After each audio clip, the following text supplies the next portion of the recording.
Hello friends, how are you? আমরা আছি science experiment ক্লাসে। আজকে আমরা বেলুন দিয়ে একটা এক্সপেরিমেন্ট করব।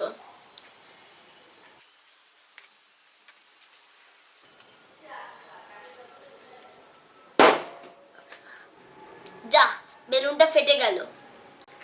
এবার আমি আরেকটা বেলুন নিচ্ছি।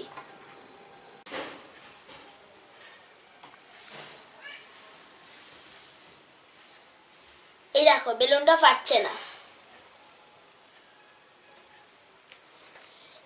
এর পিছনে সায়েন্সটা কি?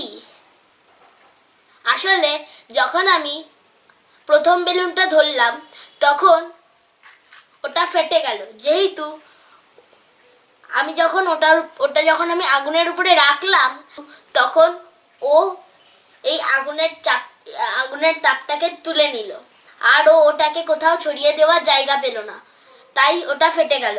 কিন্তু এই দ্বিতীয় বেলুনটা যখন আমি আগুনে ধরলাম তখন এটা ফাটছে না। দেখো, আমি এখনো ধরে রয়েছি, এটা ফাটছে না। যেহেতু ওর ভিতরে যেহেতু জল ছিল, তার জন্য ওই তাপটা ও জলের ভিতরে ছড়িয়ে দিল, তার জন্য ওটা ফাটলো না। তোমরা এভাবে প্র্যাকটিস করবে। যদি ভিডিওটা ভালো লাগে লাইক দেবেন, শেয়ার করবেন এবং অবশ্যই আমাদের চ্যানেলে সাবস্ক্রাইব করবে। তাহলে আজকে এই পর্যন্ত, আবার পরের ভিডিওতে দেখা হবে। বাই।